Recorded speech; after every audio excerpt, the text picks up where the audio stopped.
Dyo Shantihi Antariksham Shantihi Prithibhi Shantihi Apa Shantihi Oshadhaya Shantihi Vanaspataya Shantihi Vishvedeva Shantihi Brahma Shantihi Sarvam Shantihi Shantireva Shantihi Sama Shantireti Om Shanti Shanti Shantihi.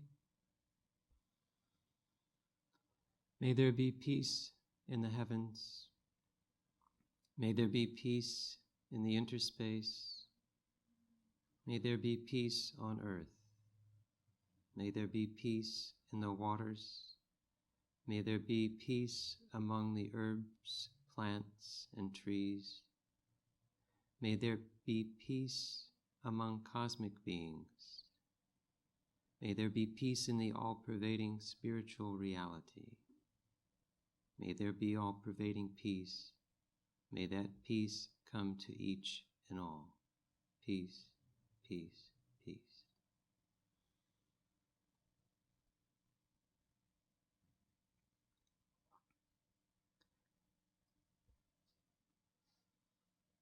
As most of you know, Swami Sarvadevananda ji from the Vedanta Society of Southern California is with us this week, and also he'll be going to Kansas City on Friday and Saturday.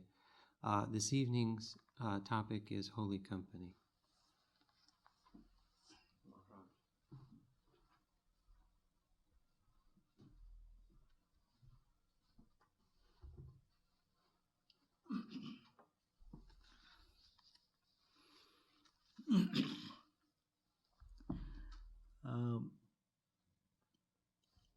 Holy company is always an inspiration in spiritual life. We all know that, and this topic is very dear topic for all of us, because in our life we also get inspired by some holy people. It is very easy to know who is a holy person. He who lives in God, who thinks of God, who meditates in the divine holiness, and who radiates that holiness, that is called the holy person. In the Vaishnava literature, the devotional literature, it has been mentioned that how to know a holy person. The statement is very simple. By seeing whom you think of God, your mind moves in the thought of God. You know him to be a person of holiness. So in every scripture, particularly in the devotional scriptures, it has been mentioned again and again that the holy company is such beneficial that even a little touch of that holiness may rescue or redeem the person from this terrible ignorance of birth and death. And it has been mentioned in it is called the book about Sri Chaitanya. There it has been mentioned that if by chance in anyone's life, if he or she develops love and devotion for God, and that love and devotion brings that person in contact with a holy person. Holy person is a result of some holiness inside. Some type of craving for God brings that holiness. And really holiness is such powerful that it transforms the life, sometimes very immediately, and if not, sometimes it works, and at a distant time it works in life and the divinity gets manifested.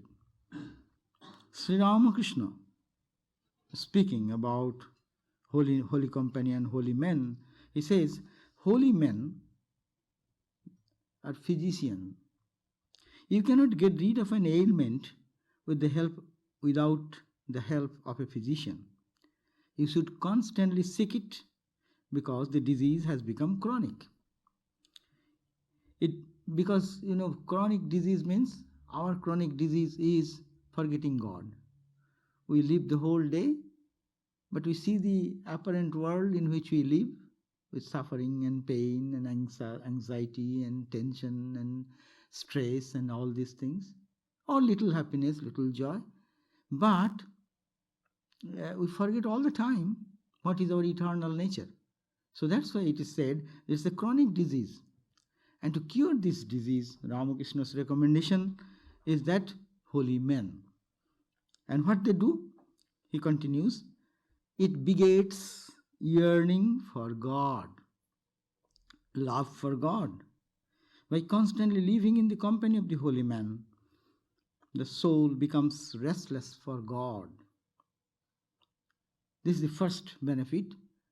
Living with a holy person actually brings this yearning for God. And constant company brings restlessness for the divine. And there is another benefit, Ramakrishna says. It helps to cultivate discrimination between the real and the unreal. When we really have an opportunity to be in close contact with a holy person, actually it helps us to discriminate what is the eternal and what is the temporary. In the Narada Bhakti Sutra, the aphorism of the sage Narada, here it is said that who can cross this infinite confusion of Maya, in which we are always taking the wrong for the right and forgetting the eternal thing, seeing the apparent reality. That's why it says, kastarati mayam. Who can cross this ocean of this misconception, this delusion? It is called Maya.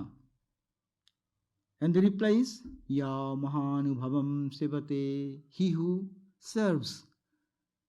Mahanubhav, that means those people who think of infinite, who lives with infinity.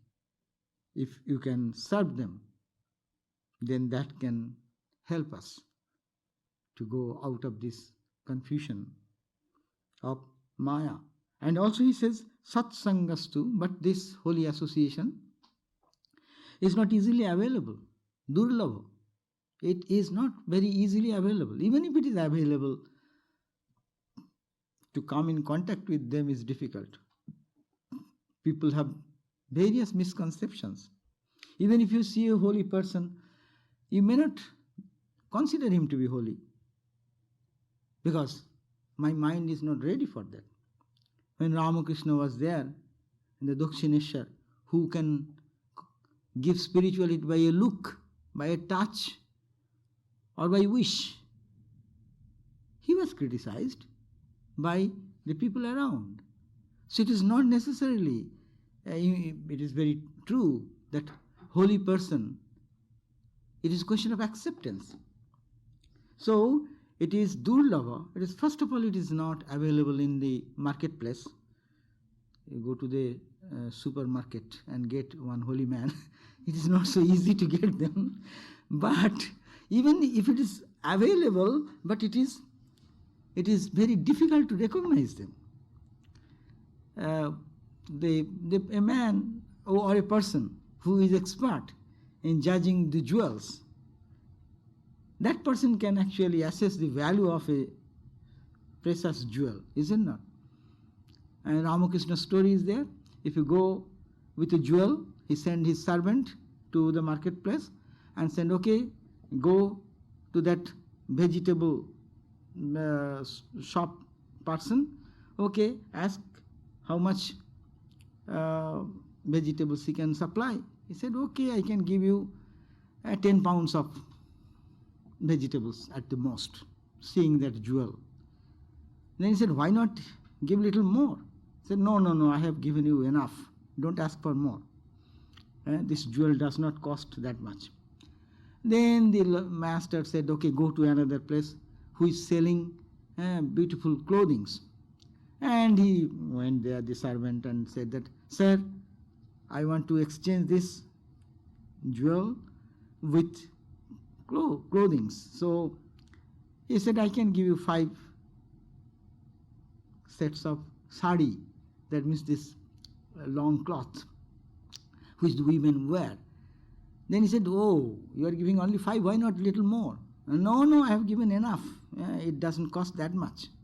Then he goes to one person, to the another person, and ultimately comes to a jeweler shop. And he then watches that and says, I will give you 100,000 or something like that. So it is a question, who will recognize them unless here is some element inside. So that's why this scripture says that this holy company is really very difficult to get, even to find that holy person. And if by chance you get it, its impact will be definite. It will have its effect now or even at distant time. It will have its effect and will change the life. Such is the power of the holy company. And that's why this holy company, what it does, it fosters in us the spirit of renunciation, means distaste for the momentary things which you always see around, because knowing that that has given me joy, but it is not absolute joy, followed by so much of suffering and pain. So the holy people, when we see in their presence, they give us a little glimpse of something beyond. When I was a young boy, maybe I was very young, maybe my 11, 12 years age that time, I went to Belur Math, the headquarters of our this organization, and we saw many bright, beautiful faces. Young people, young and old, all the sadhus, holy men. I didn't know much of the holy people, but I saw their face. All the faces are sparkling with joy, as it were. What is the source of that joy? That is the attraction. So this is, looking at their life, we understand that they are not in the world, they are not enjoying very sumptuous food or a luxurious life or the facilities of worldly experience of pleasures, but they are all renunciates. They have little possession, maybe nothing, but how their face shines so bright. And that is the attraction which actually I felt at the very beginning. And then I thought, oh my God, they are so happy. How can they be so happy? Possessing nothing. They have no $1 million, they have no house, no home. Rather, they are wandering monks, and their face is shining with brightness and brilliance, and as if so much joy, their heart is filled with joy. How is this? So this gives a thinking in the mind. This is that, then this world in which we live, and we are always craving for little joy, little happiness and peace. They got something else, probably. Otherwise, how they could have given up? So the Holy Company gives us this understanding that there must be something higher, and which is available in this life if one feels distaste. Like distaste for McDonald's food and fried food, but taste for healthy food. It is very difficult to give up when we find that French fries and these are coming. And then though we know that I have little difficulties of cholesterol, high cholesterol, this, that, but still it is very tasty. So to give up that tasty food, apparently tasty food, to go for the healthy food, which will nourish me with good health for a longer period, even if we know intellectually, to create that taste is very difficult. But with the holy company, it becomes easy. It becomes so easy. How it is like a contagious, contagious disease, If you are with a person, that's why you say, I don't want to give my cold to you, we say. Because it is contagious. If we are together, then you can get it. So the sadhus are like contagious. I give you one example. There was one great saint whose name is Pauhari Baba. Pauhari Baba. Baba is called, any holy person is called Baba. Baba means father. Pauhari means he who only lives on air. That means he doesn't take solid food or anything. Rarely he eats. And Swami Vivekananda met that great saint who is called Pauhari Baba. Once it happened that a thief came to steal. He has little possession, maybe little few utensils and one blanket. That is what else is the possession of a holy man. And that thief came and he entered. He used to live in a cave. He entered into the cave and tried to collect whatever he can get. By that time, he found that Pauhari Baba is awake. And seeing that he is awake, then he grabbed whatever he could have collected and ran. And Pauhari Baba then collected other things which the thief has forgotten to take, because he couldn't get time enough to collect all the valuables, whatever is available with this sadhu, the holy man. So he collected quickly and make a bundle and then ran. He was running and the thief is running. And in the race, ultimately, this Pauhari Baba, this holy man, he caught hold of him. Then the thief, he said, please excuse me, these are all your things, I am leaving, please don't beat me, don't take me to police. I was in need, that's why, okay, listen. You have come because you needed something, but you have forgotten to take all these valuables which you left behind. That's why I brought these things for you. You go happily, take everything what you have.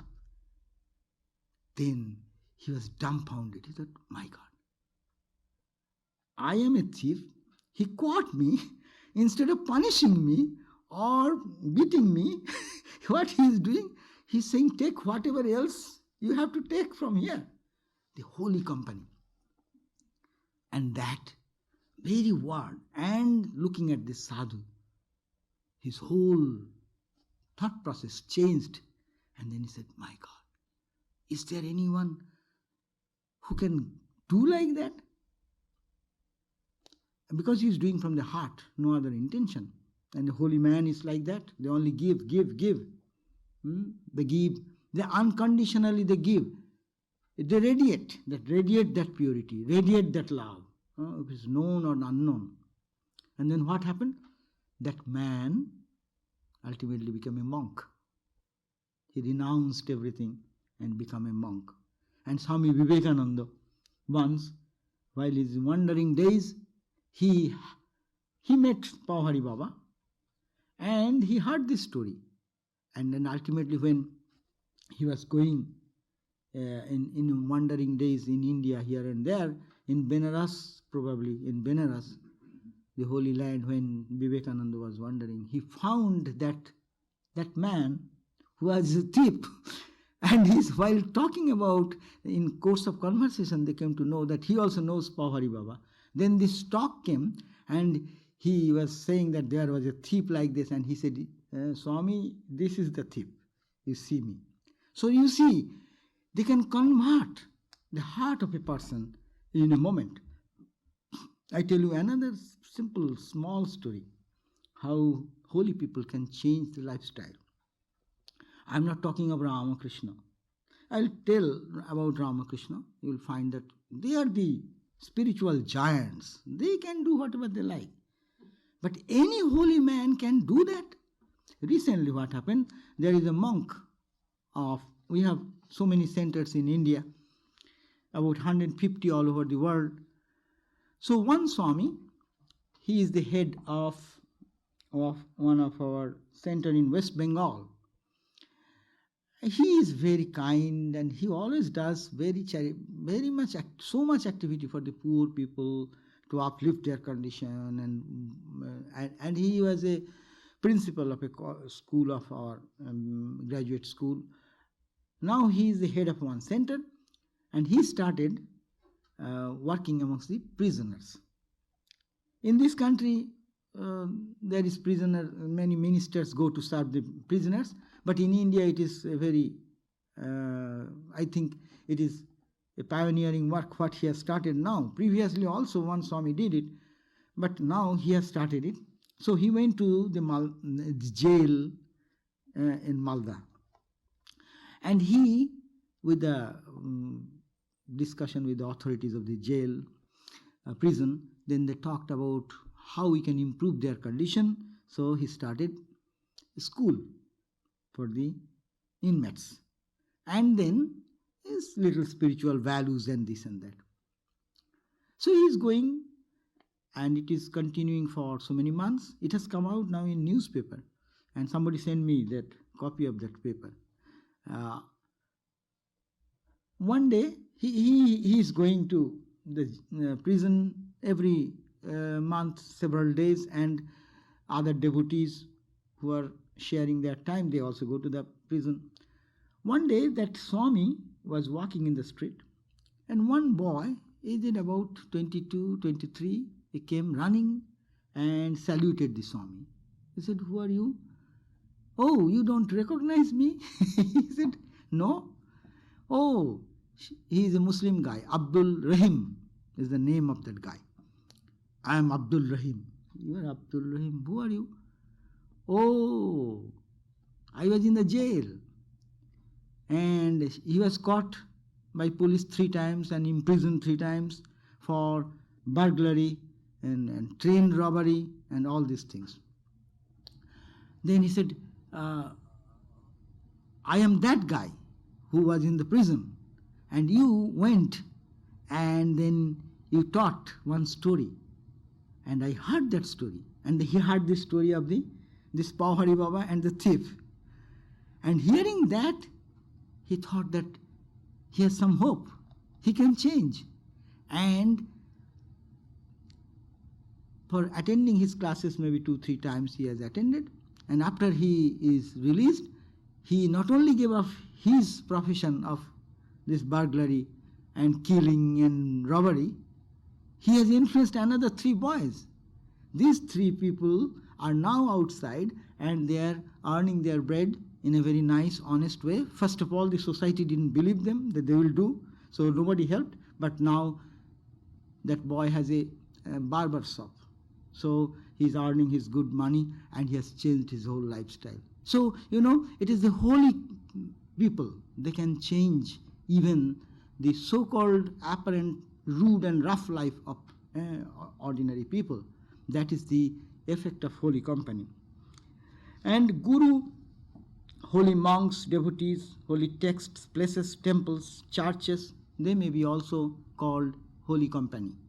Suppose you don't get in such a place, you live alone and there is no much opportunity to have some holy people. In that case, who are your spiritual teacher, the devotees who are around, or reading a holy text, whichever lifts the mind in a divine plane, in a higher level, that is called the company of the holy. And when you talk about the holy people, that means monks and those people who are really into God consciousness, they are called the pilgrimage, places of pilgrimage. They are the living places of pilgrimage because they are walking, they move around. In India, the monks move around, that is wandering monks. And wandering monks, what they do? They go here and there in the society. Looking at their life, people know, oh, they are holy people. They are renunciates. Looking at them, people get the feeling of some touch of holiness. And if they are nice and really devoted to God very deeply, their impact goes into the mind of people. So, these are the great people. The Shankaracharya, in his crest jewel of discrimination, he says that these great souls, Santa Mahanta Nivashanti Shanto, Vasanta Batloko Hitam Charanto, Sayam Tirtva Bhima Bhavarnavam, Ahetukananyanupitārayanta. They are the great people, Santa. Santa means the renunciate people. They are great people. Renunciate means there is a negative connotation in renunciation, but renunciation is a positive thing. Why? You renounce what? You renounce little. You get something higher. That's why you can renounce the little. You cannot renounce the little unless you get something more. So renunciation means love for God, God who is the fulfillment of our life, reaching which we will not feel lacking anything in life. Going towards that truth is that which is renunciation from these apparent realities. It is not a suppressed practice of spiritual life, but it is an free movement towards the greater aspect of our life, leaving aside what is temporary and momentary. So these are the holy people. They are like the cool breeze of autumn breeze, and they have themselves realizing the highest truth. They have crossed this ocean of world and worldliness, and their mission then becomes to help others to come out of this bondage. We find that in Ramakrishna's time, his disciples were such great saints who have given this spirituality and took the people from out of their suffering. There was M, the writer of the gospel, he was one of the great saints because he has at least influenced more than 100 to join in this monastery and renounce the life for the good of humanity. He was a teacher, and he used to influence his young students, and he used to ask to visit the holy men, holy people of Belur monastery, and he will ask, go and see when these sadhus, these holy men, meet them, and when they go and then come back, then did you see? Asking them, did you went and saw them? He said, yes, we saw. When did you saw them? No, you have to see them when they start meditating, when they commune with God. That is the time you should see. Then you can feel their impact. So he used to inspire every way all the young people and adult, because he was a commentator of Sri Ramakrishna's message. So his life himself, he used to live a meditative life, a dedicated life to God. So he used to suggest that don't seek the company of the fools. Rather, save your time and energy to be with holy people, wise people who have a wiser decision of life. It is not a foolish decision to think of God, because so many people in the world, they are thinking of the world day and night, and the result is their frustration, result is their depression, result is their anger, hatred, all these things. But those who think of God at the same time live in the world, they are the wise people, because they become unmoved by the situations which forces us to digress our attention from the spiritual depth. And this message, these holy people, they first save themselves. That means they realize God first. Or a person who is intense in the spiritual practice, he can help us. Because unless one moves in the direction, how one can direct us, follow me? Because in the blind cannot lead another person in a right direction. Blind cannot see himself. So only a person who knows the direction to reach that perfect peace, he or she can guide us. So the question is that in the fundamental teachings of different religions, when they say this is the only way, follow this, it is said, Ramakrishna's lesson and others were this: save yourself first. Don't feel how others are going to hell. You are not the savior. You save first yourself and then you help others. Without saving yourself, if you try to help others, then you also drown and help others to drown. So that's the thing which is against the holy company. That doesn't mean that we should have to condemn others, but should protect our spiritual nature without condemning anyone. So the question is that what are the great contribution of these spiritual personalities? They are, in the Bhagavad it is said that the holy sages are the greatest purifiers. There are purifying agencies. Is it not? We sprinkle some Ganges water. We think that we are purified. We go to some temple thinking it is a holy land. We go to church. We say God's house. That means these are purifying. But the holy sages and saints, they are the greatest purifier. Because Bhagavad says, Bhagavad, the holy text where Sri Krishna's life has been mentioned, it says holy waters take a long time to purify. But contact with a holy man frees one from impurity in no time. You sprinkle Ganges water, you will be freed for the moment, as Ramakrishna said. You take a dip in the Ganges, the sins cannot touch you because you are holding the holy water, holy Ganges water. But as soon as you come out, those sins who are sitting on the trees, they jump on your head again, catch hold of you again. But the holy person, they can change you. That's the suggestion of the Bhagavad. Contact with the holy man frees one from impurity in no time. The holy man makes the place holy, for they carry the all-purifying being in their hearts. How they purify? Because they carry God in them, and the repository of all peace and blessedness. So it is said that in human life, three things are very rare. Shankaracharya has mentioned. These are the three E's. The human body, first of all, to get a human body. Because in another body, it is very difficult to think about infinite, God, absolute. Who has created this? These questions don't come. In the body of a cat or a dog or an elephant or a tiger, it is very difficult to have this type of thought because mind is not developed that much. Human bodies, that's why very much rare, and it is a fortune to get a human body. And then the desire to know who am I, why I am in this bondage, how can I get out of it? This is the second point important. And third is to get a holy company who can lead us the direction. So the question is that holy company, as it is not always available, but how to have holy company even we don't get a person before us.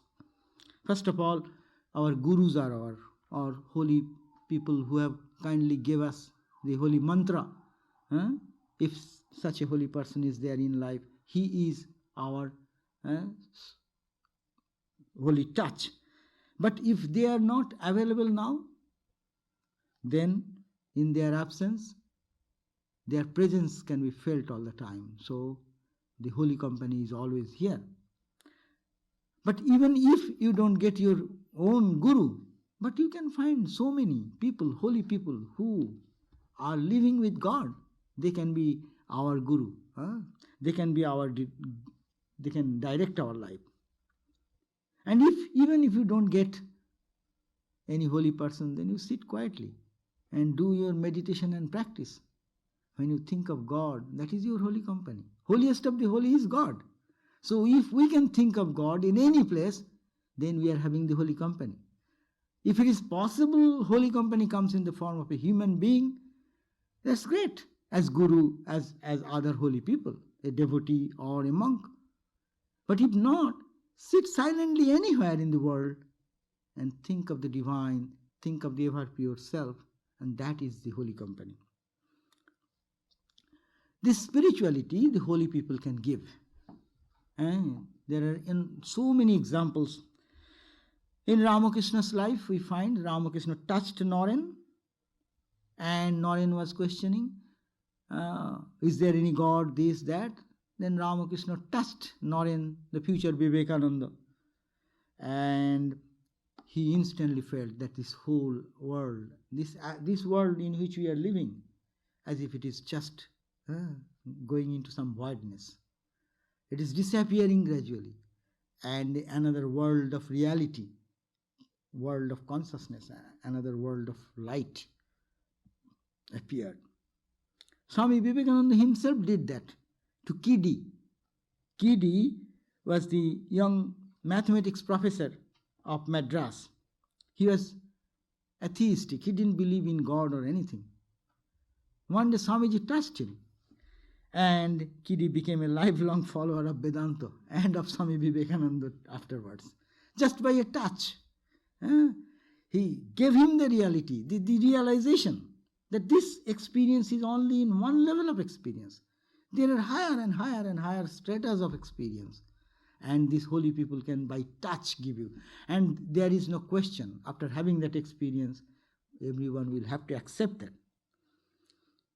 It is like these holy people are like live electric wires connected to the powerhouse. If it goes through you, it will feel that electric shock, as it were. You know Swami Vivekananda, when he was a young boy, with Ramakrishna, he was getting training and meditating. So one day he thought, let me see how far I have advanced in my practice. So he sat one day in meditation, and he asked one of his brother disciple, Abhedananda, and said that, okay, could you do one thing? When I shall meditate, touch me and tell me how do you feel. So Swamiji went into meditation and he touched him.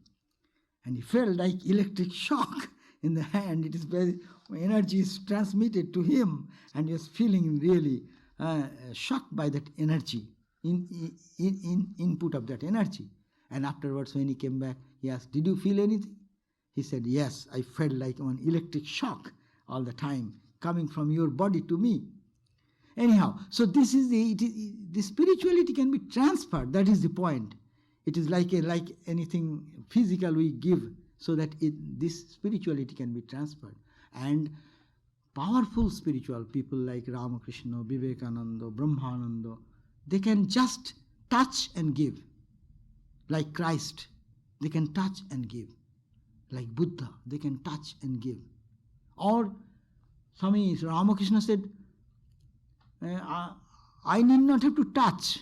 I will tell you, you touch. Then that person will be freed. So these are called the incarnations. They are God themselves. So their power is immense power. But even for other holy people, they can by touch, by their association, the nature of the mind can be totally changed and transformed. The scriptures actually talk highly about the holy people. Actually, their lives, the lives of these holy people are for verification of these scriptures. As if what the scriptures have said, we can verify in the lives of these great people. I'll refer here one or two small stories about one or two Swamis. Perhaps I have told it beforehand. There is one Swami whose name was Swami Shantananda, and that Shantananda Swami was adept in doing japa. And he will not make any attempt, but japa will go on. He is sleeping, but japa will go on. He is awakened, japa will go on. Japa means repetition of the holy name. It continuously flows in the mind.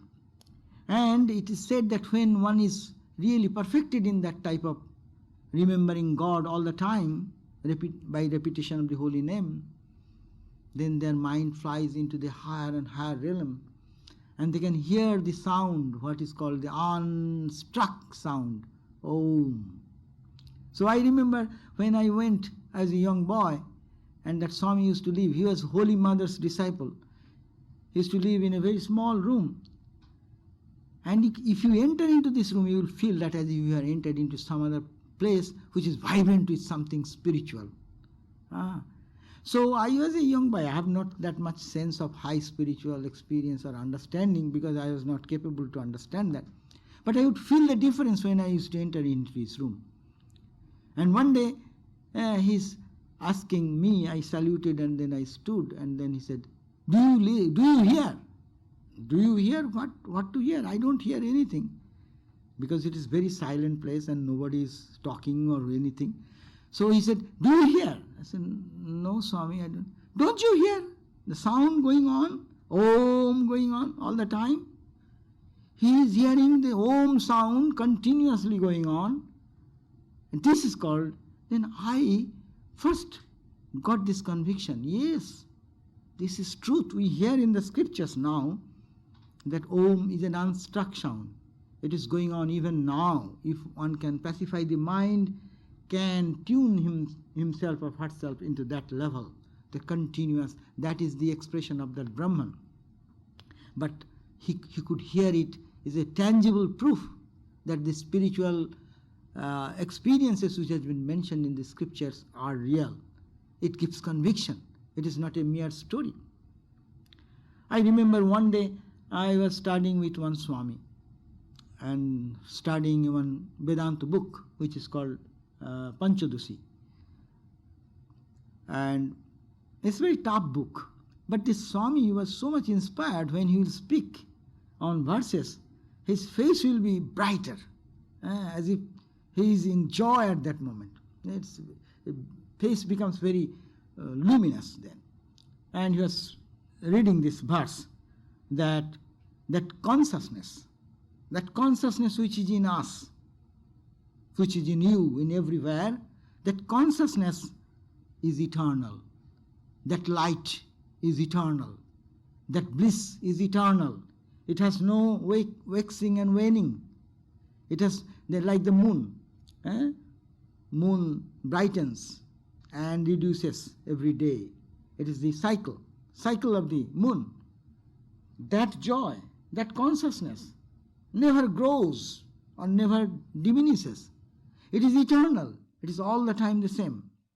So it is today here, it will be after a month, after 1 year, after thousands of years, millions of years, before, after, it is the same all the time. That consciousness, that ever blessed consciousness and awareness, or that blissfulness, is eternal. That was the verse he was talking. And when he was speaking, as I said, his face was so bright and brilliant. And that evening was a very good time for us. We the brahmacharis, the novitiates, were studying under the teacher in the evening. And we are very happy hearing that very powerful words, no? And he could lift our mind to a different level. At least intellectually we are lifted. And then what happened? Evening lecture class was over, and then we have our supper, and then he used to stroll sometimes. So I used to look an opportunity to run whenever he is free, alone. So I found that he is walking, so I also went. And just I was following him, just walking. He is not talking much. That mood is continuing with him. So what happened? After some time, I found in a very silent place, it was a 4th-story building, and it is a college building, so big veranda is there, long veranda. And the Swami was strolling back and forth. So I was just walking with him. By that time, it is about maybe 11 o'clock or 11:30 in the night. So everything is calm and cool there. And then I found that one street dog, maybe somewhere, barking of this street dog. And it was barking twice or thrice. He was barking, and he said, listen, listen, listen. He pointed out to that the barking of the sound of the dogs barking. Listen, but I listen. But what to listen? It is a mere sound, barking sound of a dog. What is the speciality in it? But afterwards, he pointed out to his body. I found that all the hairs of his body is standing erect. He's saying, it is the same consciousness. Do you feel? It is the same consciousness. So what we are reading here, see how it depicts in the life of a monk or a renunciate, who can tune themselves in that cosmic consciousness. That barking sound you are hearing, that is a manifestation of consciousness. And that is the same consciousness which is the eternal consciousness. And see, hearing that, his whole body is thrilled with joy. Then it gives a proof. Oh, there is something like that. It gets so much imprinted in our mind that we cannot doubt about that cosmic consciousness which pervades everywhere and we can tune ourselves to that level of consciousness and joy. And it was in his body for about 2-3 minutes. I was surprised to see, my God, the intensity of the experience in their meditation was so deep that the external stimuli can create that environment in him and can radiate that type of joy in the surrounding. So this is called the holy company. I may have read this verse 1,000 times, but would not have got any meaning out of it. But because on that reading and then that night, the experience I have a vivid experience, at least direct experience, how it acts and reacts in the mind of a holy person. And that is the proof of spirituality. Spirituality is not a concocted story created by some fools. It is a realization, and it brings that joy and peace, perpetual joy. Whenever I find anything, this story reminds me again and again and brings me into another level of elevation. That is the holy company can give us. Aim used to talk about God all the time. Aim I have mentioned just now. And anyone coming to him, holy person, cannot live without talking about God. As you go to a stock market person, after 5 minutes you will find that the stock market issue will come. And he will have to say about today's condition of ups and downs of the market and what is good investment, bad investment, because it is his subject. So similarly, M's subject was Ramakrishna. M's subject was spirituality. So anyone will come to him, he will just twist the topic. Even they are raising some secular topic, but he will change it and twist it and give a turn towards God. How Ramakrishna used to say when someone speaks about worldly things, he say, okay, life is short, try to think of God, the eternal, which is changeless. Like that, M will always divert the attention of those people who come. He is a saint, he is a sage, he is a holy man. And seeing his holy life, his disciple, his name was Nittatmananda, he was his attendant. And seeing his wonderful life and hearing him always talking about God and spirituality, and he used to go into that meditative mood all the time. He used to look like a sage. You have seen the photo in the great gospel of Ramakrishna. There you will find that he was so influenced that he ultimately started keeping some notes of what M is speaking. As M kept the note diary for Ramakrishna, he started keeping notes of M. And by that process, about 17 volumes of books have come out of his note about M. You will find that how one person can day in and day out talk about God and give spiritual inspiration to anyone and everyone coming in the close orbit of his life. So M's life was so much influenced by Ramakrishna, then he influenced many of our monks in this country who came, say Nikhilananda Swami, our Ashokananda Swami, those who came in this country, the first generation people, I'll call second generation people, okay. So when they came, they were influenced by him during their studies, and they met him, and they were very much great impact they got. It is not that always monks will be available, but there are wonderful devotees who live with God. They are the holy people, and we can get inspiration from them. This in the Belur Math story, you know, the Swami Premananda. Premananda is to attract the best of the students of the Calcutta University. And the Vice Chancellor used to sometimes repent and say, you know, because of the love of this Baburam Maharaj, Premananda, direct disciple of Ramakrishna, the best students of our university is becoming monks. What is the useless thing? They are spending their life for God. They could have been people well established in life, big scientists, big Nobel laureate people like that, and they're all becoming monks. But what was the attraction of Baburam Maharaj? Baburam Maharaj is love. Whoever falls in the orbit of his love, he is gone. He will have to come second time, third time. Even some students who have some bad habits, gone to some, what you call, drug. And drug means, those days it was ganja. Ganja, you know?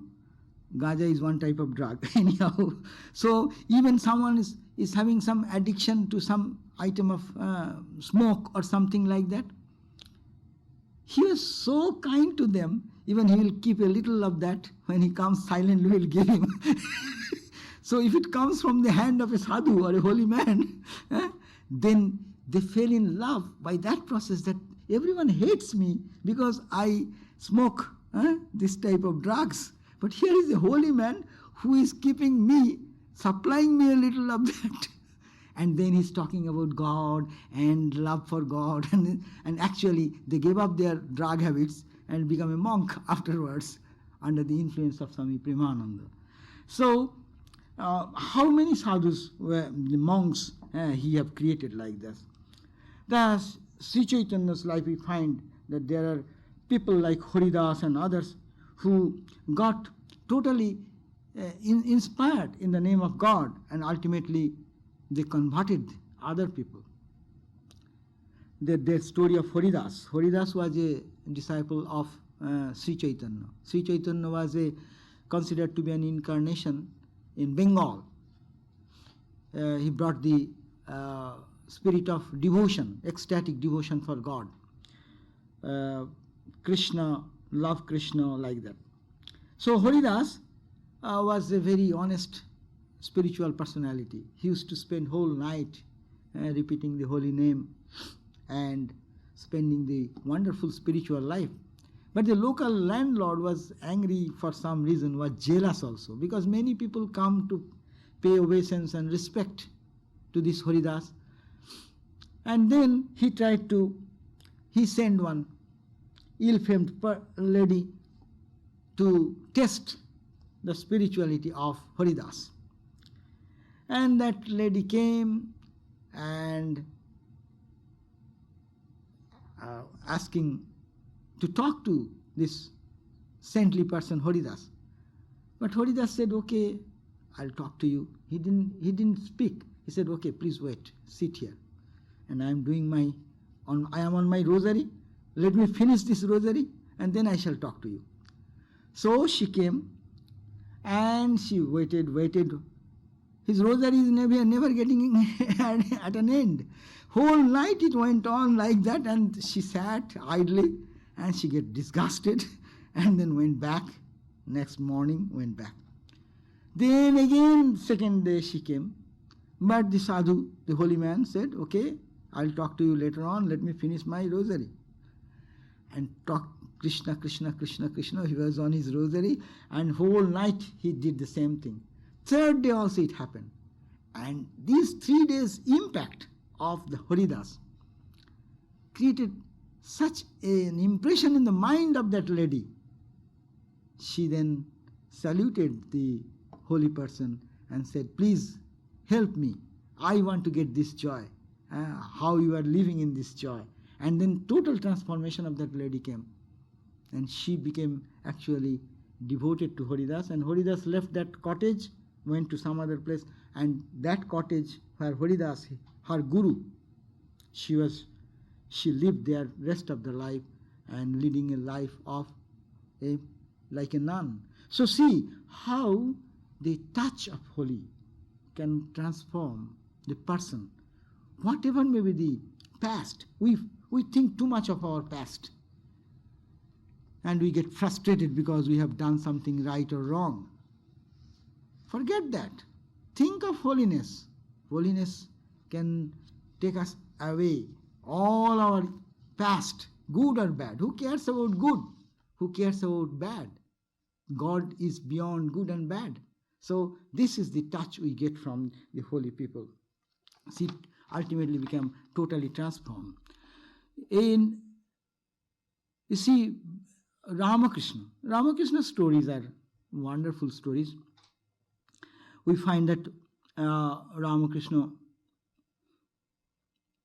Balaram was his great devotee in Calcutta. But Balaram was very much devoted to Ramakrishna. He was a Vaishnava devotee himself. And when Ramakrishna visited Calcutta, he used to go to Balaram's home. And whenever he used to visit Balaram's home, then Balaram will take Ramakrishna with much respect and then ask him to stay with there. And the whole Calcutta congregation will assemble there because they were all landlord's house. Balaram was a landlord. So in his parlor, so many devotees will come and they will get the touch of the holy association of Ramakrishna. But his elder brother, his name was Hari Vallabh, he didn't like that Balaram is doing too much, bringing Ramakrishna all the time and creating such a dancing and singing and all this talk going on all the time. He didn't like that much.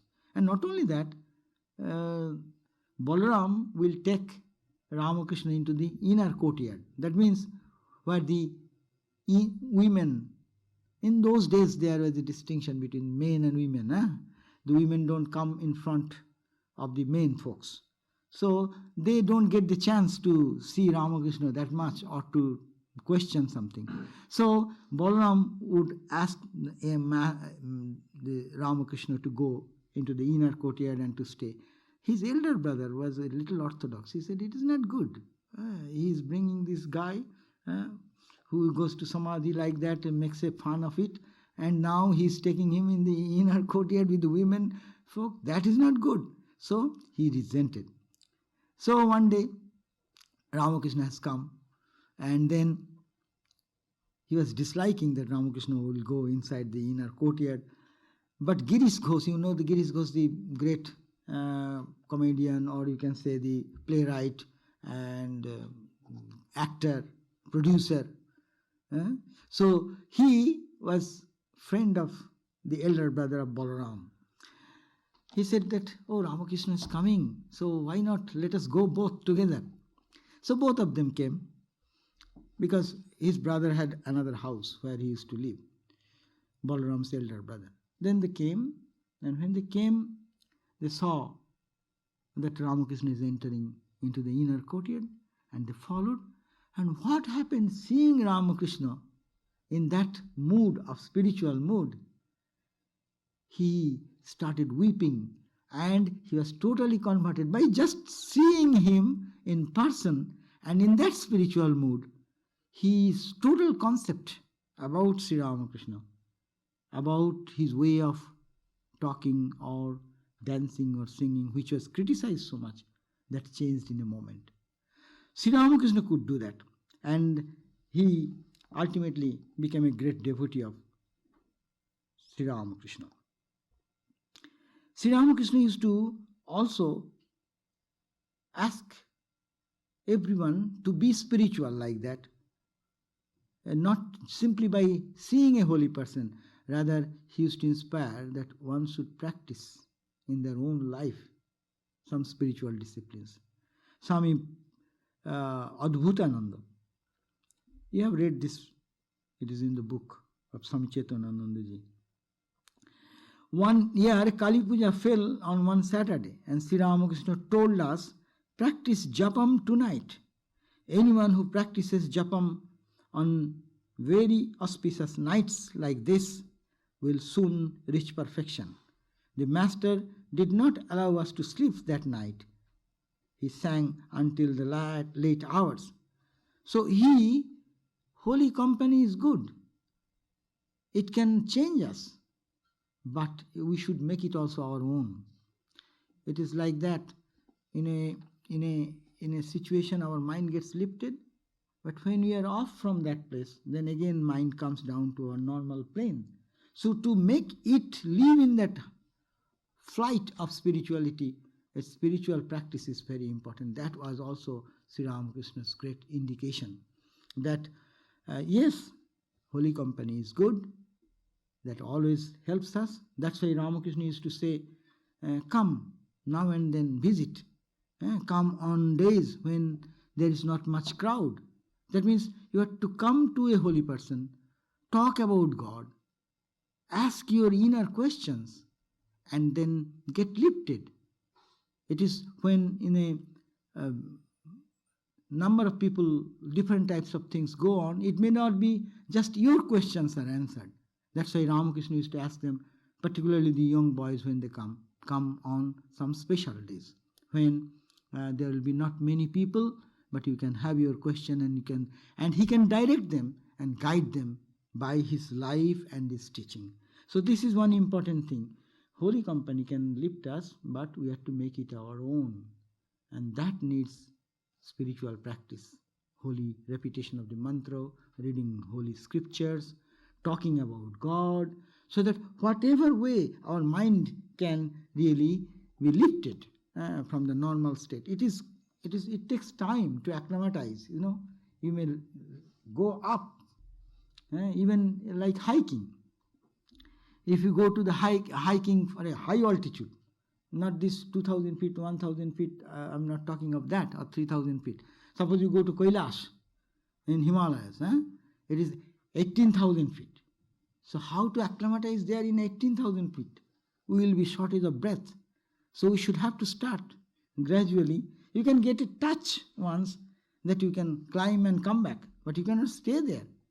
That's why holy company can give us a touch of that flight, but we have to make it our own. That's why Swami Brahmananda used to say, Ramakrishna gave us everything, even the highest nirvikalpa stage of samadhi. But he was asked, why are you doing so much of spiritual practice now? You got everything from Ramakrishna, but still, why are you doing this? Brahmananda said, I am trying to make it my own.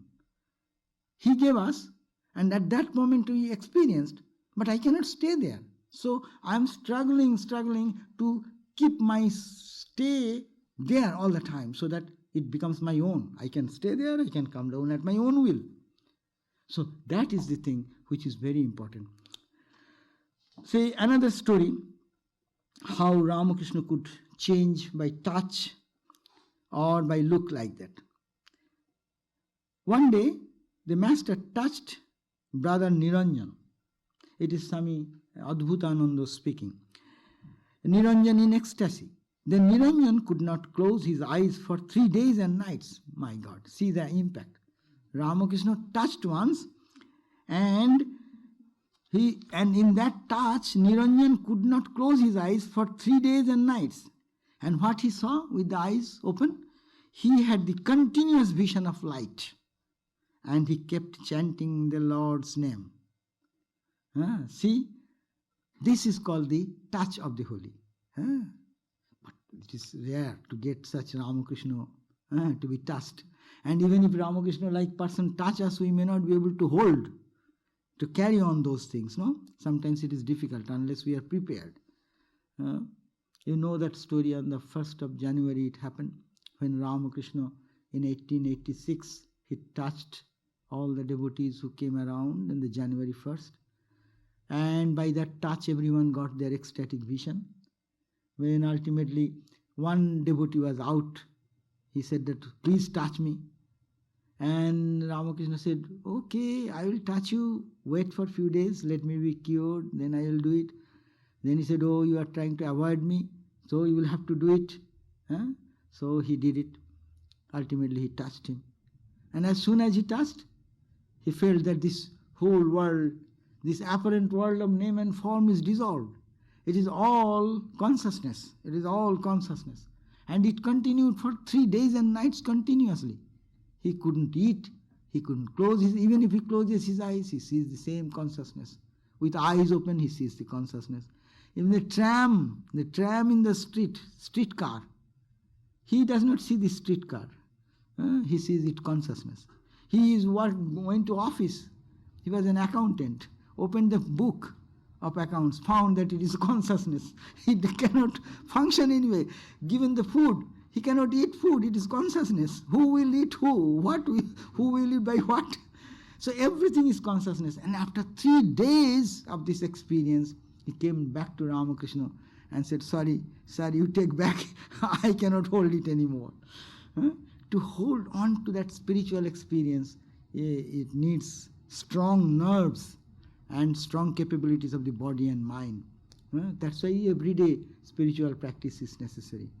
So Niranjan got the touch, who is Swami Niranjanananda, afterwards one of the direct disciples. But that touch took away his sleep. So 3 days and nights. And he had continuous vision of light, and he kept chanting the Lord's name. The master teased him. This time it is not an ordinary spirit, because he used to do planchets and other things. The spirit, bringing spirit in this and asking question, getting some reply. So Ramakrishna teased him. This time it is not an ordinary spirit who has possessed you, my boy. The real divine spirit has jumped on your shoulder. Try as you may, you won't be able to get rid of him. So this is the experience which Ramakrishna gave. There is another story. Kalipada Ghosh was the name of the person. He was a terribly drunk person. He was addicted to drinking.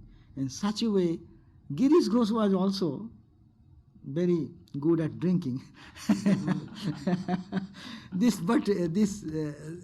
Kalipada was one degree more.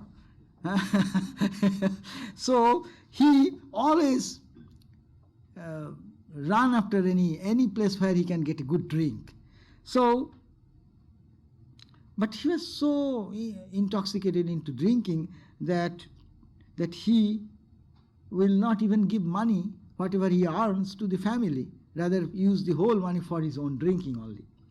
So once it happened that his wife came to Ramakrishna, so that, and Holy Mother, both of them, if they can help to change this husband's attitude.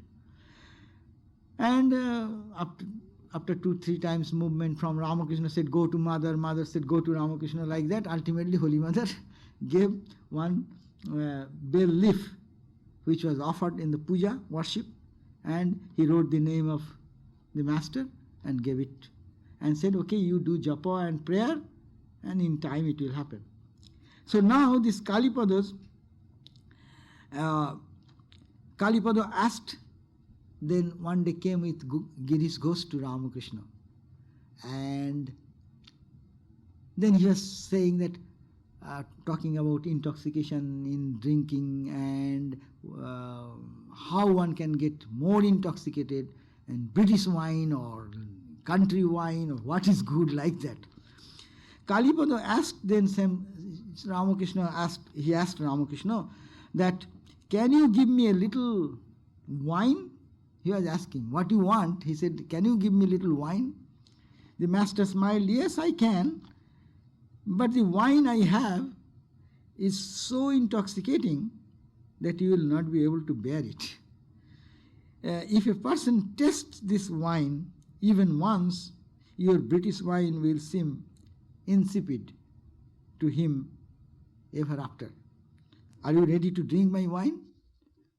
Then Kalipada says, oh, please give me. Please give me that wine which will make me intoxicated, and that will make me intoxicated whole life, my entire life. Then what happened?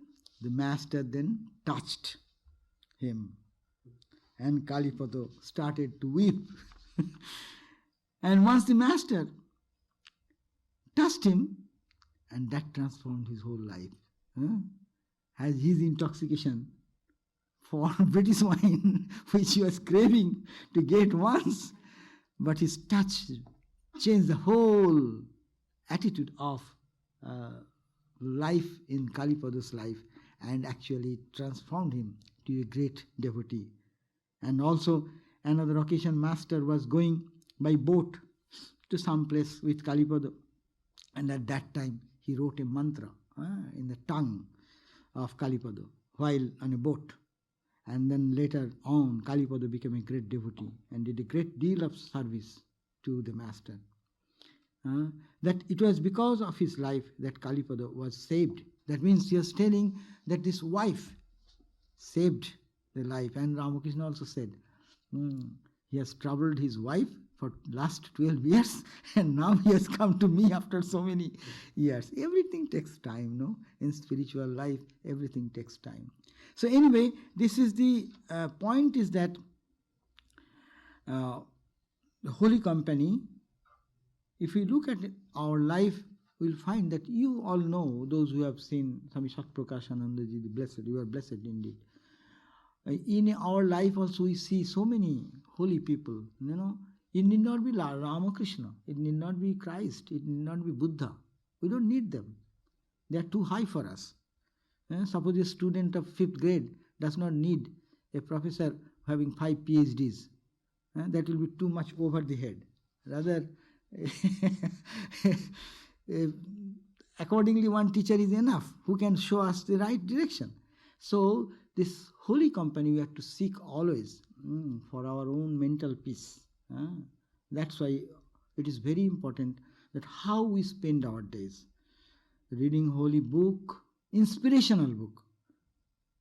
That type of book which has been written or stated by people of realization. Not intellectual. Intellectual thing we have enough. Sometimes it is very difficult. Too much intellect creates too much confusion. We have to listen to the heart. So we need this type of inspirational texts to read, to study, to meditate. And read these lives of these holy people, how they have transformed others' lives. And that as a result of that transformation, they have helped others to come out of the difficulties of life. So spiritual life should be strengthened by the support of spiritual people. So holy company in the form of repeating the holy name, in the form of going to holy places like churches, temples, or isolated place, wherever you get the inspiration of the divine. That may be a beautiful scenic place, a beach, or you can go to a deep forest, or you can go to a church, or in holy place associated with some holy people. Just to get there and get the vibration, to be silent. And if we become silent, we can get the best help of our self, which is the holiest of the holy here. That's the easiest way to reach that holiness, because this holiness is always waiting here. We don't touch that ground, that's why we don't get it. So in our day-to-day life, we should have to practice that type of connection within. And when we get an opportunity outside, of course we should take that opportunity to get a little lift of our mind, so that our mind becomes a little different from the other day's life. When you really meet a real good sadhu, that impression remains in the mind. And that itself, that holiness, purifies our mind. Our mind is like a receptacle. It is like a crystal. In front of the crystal, if you bring a red flower, the crystal looks like red. You bring a blue flower, it will be blue. See, any color you bring, the mind gets colored. So if we bring holiness in front of mind, in form of thought, in form of any image, suppose we look at Buddha's image, or Krishna, or Rama, or Christ, or Ramakrishna, or Holy Mother. See, they are the embodiment of perfection and purity.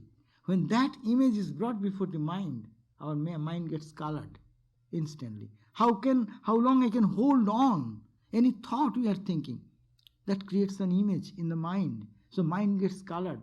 How to color the mind? That's why Raja Yoga says, the tatstha tad anjanata samaputti. What is samaputti or what is samadhi? Samadhi is how you can keep your mind in that reality. Tat, that absolute reality. Tatstha, how can you can stay in that reality. And how you can anjana means the eyelashes. With the it is how you can color your mind, your eyes in the coloring of God. That's why the Holy Company. Holy Company easily brings these things without much thinking. Many sadhus I have seen in my life, maybe I have not seen them, I didn't understand them because I was very young, but still their image, their presence, their look, that still inspires me whenever I think about them. That means it is an imprint in our mind. It creates an impression in the mind so that we can rise our consciousness from the ordinary level to something higher, something better, something greater. And so this Holy Company, we need it very much. When we cannot get it, we can pray for that. And when you pray, that is a Holy Company, because you are praying to God. When you read something, that is a Holy Company. When you come to hear some talks and lectures, that is a Holy Company, because suppose 1 hour, what we are thinking now, last 1 hour, either this way or that way, thinking about the holiness, about God. So this is the way how we can have this Holy Company. So long we can keep our mind in this Holy Company, our mind will be automatically transformed into holiness. And that holiness is God. And that is called God realization. That becomes easy and spontaneous. Thank you.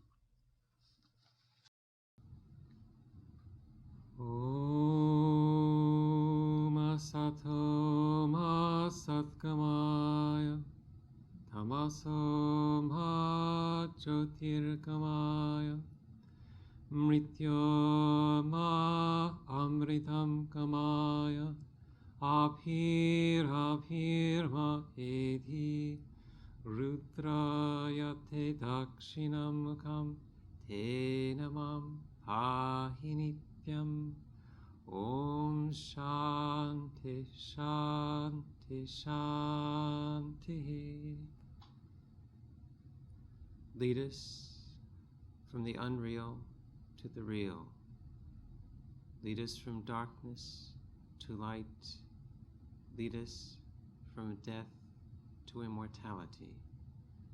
Light us through and through, and guide us evermore with thy loving presence. Peace, peace, peace be unto all.